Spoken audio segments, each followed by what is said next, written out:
Hello and welcome to the report of round 6 at the BPB Limburg Open. And what a round it was. We started with an amazing game on the first board. So we have two leaders, Pruijssers and Sadler, playing each other, both 4-0 out of 5. And this was such an amazing game. So at some point in the French opening, we reached this position and White extended quite a bit on the king side, and he has to be a bit careful that this bishop doesn't become a terrible bad bishop, while the knight is probably heading to e4 at some point. So if white waits too long, the knight will simply jump to e4, and then white is going to be in trouble. So he needs to act quickly here, so Pruijssers decided to play f5, which is a nice move, starting all kinds of complications. Because black is not really intending to allow bishop takes h6, forcing an ugly double pawn. And so he goes knight f7, he gives the pawn on e6, knight d6, bishop a3, black plays the queen a6 intermediate move, because if white takes the knight, black simply takes back, and he will eventually win the e6 pawn, or become very dangerous with rook c3 or rook c2, threatening the white king. So white doesn't really have time to capture the knight, so white goes bishop b4, now knight e4. And why is queen a6 so important? Well, simply because he's just attacking the e6 pawn now. So white doesn't really have such a big choice here. If he gives up on the pawn, the black knight is simply dominating the white bishop. So he has to go e7 and sacrifice the exchange. Knight g3, king g2, knight takes f1, queen takes. And black goes for rook c2 check. It's a useful intermediate move here, activating the rook. King g3, queen f6, exchanging the queens here. Queen takes, pawn takes. And now this endgame, I just spoke Pruijssers briefly after the game, and he said he wasn't really sure who was pushing for the win here. Pawn e7 is very dangerous. Maybe white is pushing for the win, but if the pawn is not dangerous enough, then black is up the exchange, and black can push for the win. So it's a bit unclear who is actually better at this point. So white played rook f1, king f7, g5, attacking the pinned pawn. So black defends, rook c6, rook f5, attacking the d5 pawn, rook g8, pinning the g pawn while attacking it as well. So a lot of things happening at the moment. h4, a5, clever move, because the bishop obviously can't take the pawn, because when he does so, black simply takes the e7 pawn, and without the e7 pawn, white doesn't have, well, anything special, to be honest. So he has to go bishop a3 at this point. h6, just keep attacking this pinned g pawn. So white takes the pawn on d5, black takes on g5, white goes h5. So now it's pretty difficult, because it's obvious white can't really make any progress. He's not going to get his pawn to e8, but at least the pawn is pretty annoying, so black always needs to keep an eye on this e7 pawn. And the question is, can black become active in the meantime? At least he tries. He played a4, just trying to damage white's pawn structure a bit. Rook b5 and g4, and now he makes a good decision. He decides to push the g pawn, and that is of course his biggest plan here, to create counterplay with the g pawn. So g4, white goes bishop b4, obviously doesn't want to allow rook c3 with check, pushing the king back and allowing the g pawn to get even further up the board. So he takes on b3, pawn takes, and he goes rook f6, and at this point black is actually pretty close to winning the game. Because rook f3 is just very annoying, and white has to be quick at this point. So white should not waste his time probably with taking the pawn on b7. Because the b pawn is not really the pawn for white that's gonna make the difference. So he decided to push the d pawn, and this one is a bit more dangerous. Because if this pawn gets all the way to d7, well, obviously white will be able to promote one of his pawns. So that means at this point black need to play a clever move, and they were already in time trouble, but Sadler missed a very strong move here to probably get himself into a winning endgame. Because he played rook f3 check, king g2, and he went rook c8, which is like, it's pretty much a drawing attempt. White pushed d6, now the pawns are way too strong. We decided to give perpetual, rook c2, king g1, and after a few checks, they decided it's time for a draw. Now what did he miss? After d5, black has the beautiful move rook f5, simply paralyzing the entire white position. White can't really push the d-pawn because it's pinned, and if white captures the pawn on b7, black simply takes d5, and now it's gonna be very difficult because the e-pawn is still not too dangerous, and the b-pawn is gonna be way too slow to create enough danger.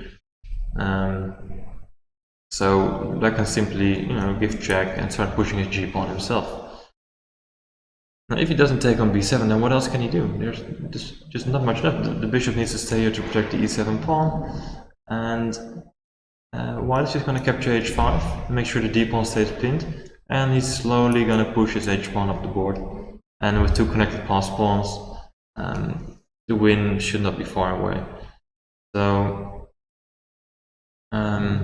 probably the best try for white is to take on b7, take on d5, e8 queen, and if the king takes, you can exchange the rooks if you like, but you just can't take the pawn because rook d4 check is winning material.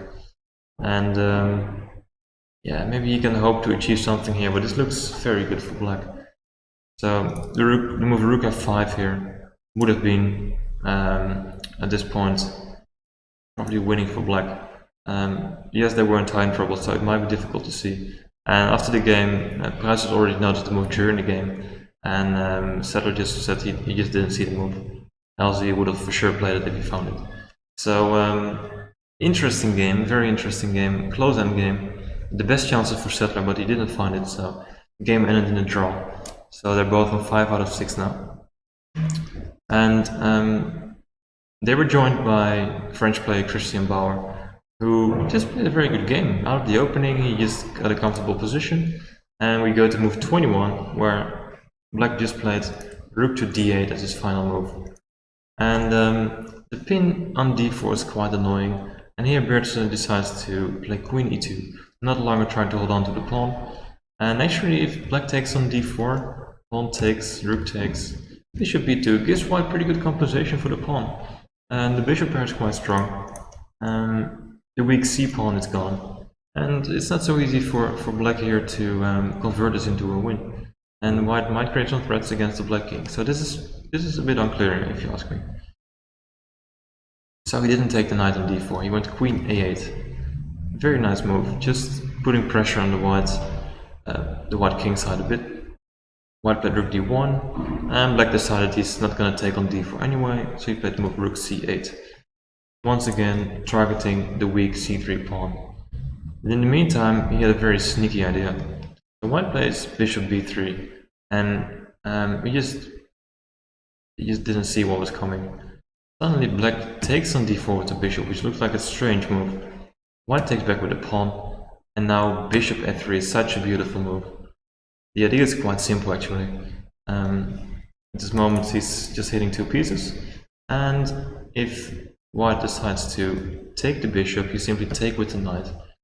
Now both king g2 and king h1 don't work because knight takes d4 with check and simply winning the queen on the next move. So if white goes king f1, you still take on d4 with the knight, even though it's not check. The threat of checkmate on h1 is lethal, and this is just game over. So after bishop f3, he decided to just give up on the exchange, played queen e1, black took the rook on d1, d takes e5, take the bishop, take the knight, and black played queen e4. And being up the exchange and have a dominating position as well was simply enough for Bauer to convert this one to a win. Also joining the other two leaders, Sadler and Pruijssers. But we have more people joining the lead because also Koen Leenhouts, who started excellent with 4 out of 4, lost to Sadler, but he came back with a crazy game against Ernst. And it started pretty soon. Black decided to go h5 in this position. Sipke probably should have played h4 to block that pawn, but he went for f4, tried to complicate matters. pawn takes, g takes, black passes queenside.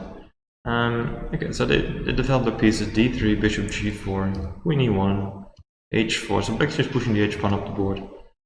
h3, bishop f3, knight f6, so black developed these pieces, and it looks like white's kingside is, well, somewhat weakened, even though it's pretty difficult to see how black is going to create something concrete at this point.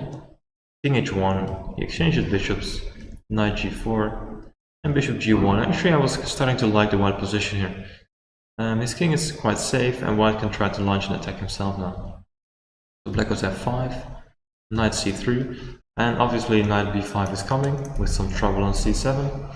So black plays a6, and here probably a big surprise for black, because white still played knight b5, which is a crazy piece sacrifice, and I'm not even sure if it's that good. Another funny move would have been bishop b6 maybe, which black obviously can't take because of knight takes b6 winning the queen, winning the c7 pawn, but it takes some time and the position is totally unclear at this point. But also knight b5 is very interesting, so pawn takes, black goes knight d4, that's a very strong blockading move. The knight is beautiful on d4, targeting this pawn, blocking the bishop on g1, also attacking the rook on f3, so white needs to act quickly here. And white probably should have played queen c3, threatening knight b6 to win the queen, but also simply to capture the knight on d4 to win back his piece. Position would still have been equal if he would have played this move. Instead he played queen a5, and after king b8 there was no real good continuation for white here. I mean, the rook is hanging, and his attack is quite slow actually, and he's a piece down, so he needs to prove something at this point. So Sippe decided to just keep the tempo in the position here, and he took on d4. But giving up this bishop looks terrible. The bishop was very important in the attack, but giving it up for the knight.